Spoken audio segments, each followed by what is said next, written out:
Assalamualaikum warahmatullahi wabarakatuh. Teman-teman, yuk kita manfaatkan waktunya untuk membaca buku cerita. Baik teman-teman, hari ini kita akan membaca buku tentang kisah Rasulullah. Siapa yang tahu siapa itu Rasulullah? Betul sekali, Rasulullah adalah utusan Allah, yaitu Nabi Muhammad SAW, nabinya umat Islam di seluruh dunia. Yuk kita baca kisahnya. Doa sebelum membaca buku cerita dengan mengucapkan basmalah. Bismillahirrahmanirrahim. Dengan nama Allah yang Maha Pengasih lagi Maha Penyayang.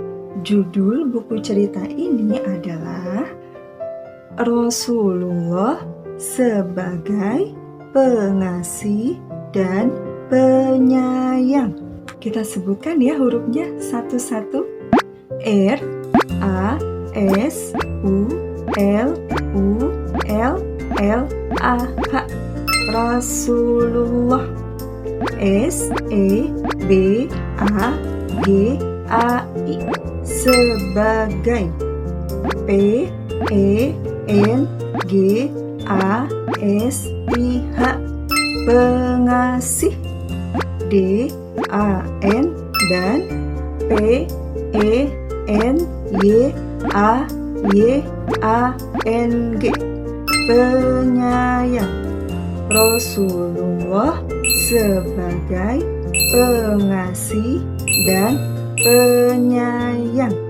Orang-orang yang diberikan kepandaian oleh Allah Ar-Rasyid untuk membuat buku cerita ini tergabung dalam Syamil Book.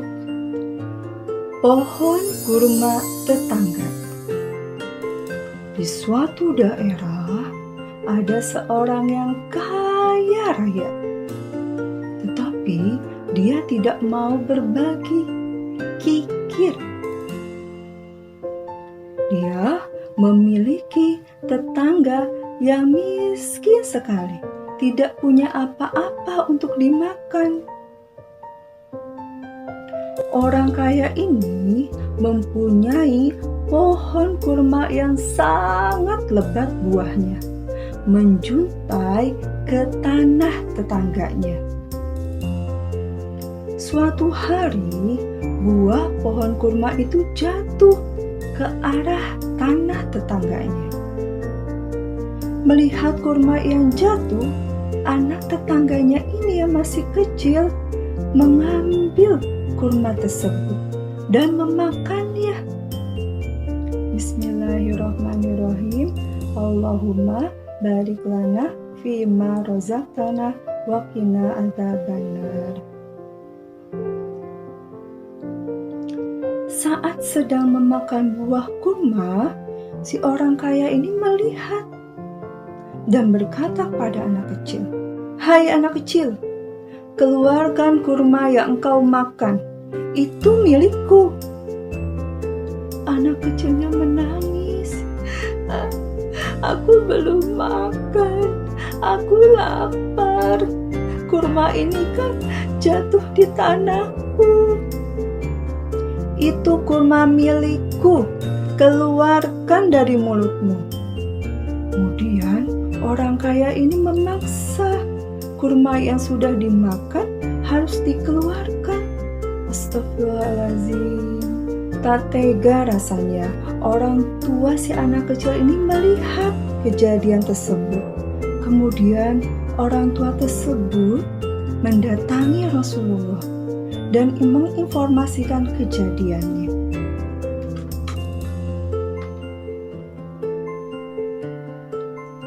Rasulullah sedih sekali mendengarnya.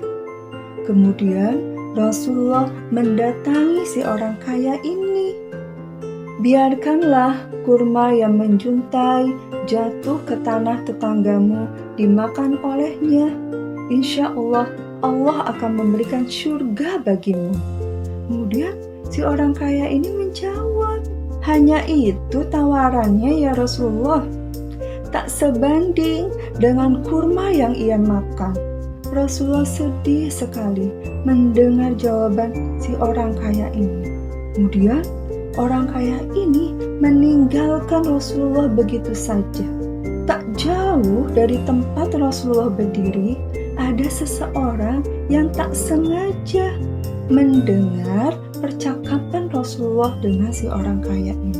Kemudian orang itu menghampiri Rasulullah.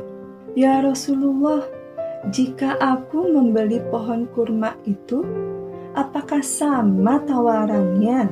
Rasulullah menjawab, ya, sama tawarannya, surga untukmu. Tahu tidak teman-teman? Surga adalah balasan yang tak terhingga.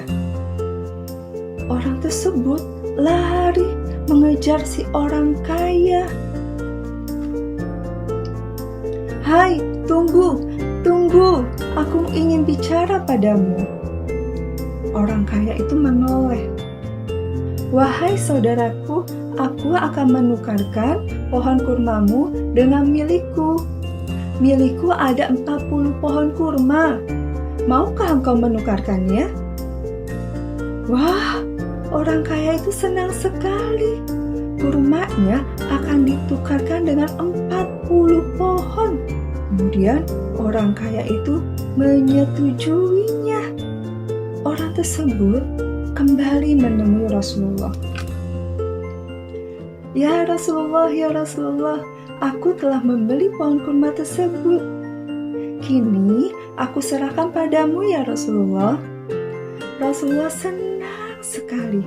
Kemudian Rasulullah mendatangi orang yang miskin tadi.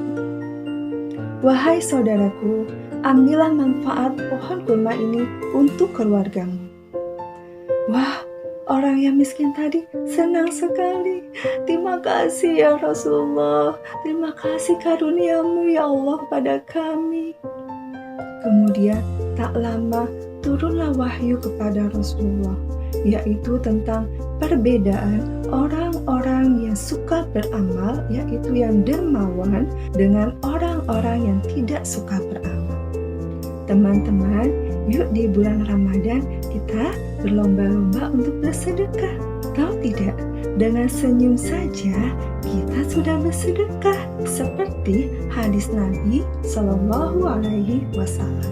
Kita baca yuk sama-sama. Qala Rasulullah Shallallahu Alaihi Wasallam, tabassumuka fi wajhi akhika shadaqah. Senyummu di hadapan saudaramu adalah sedekah. Hadis riwayat Muslim.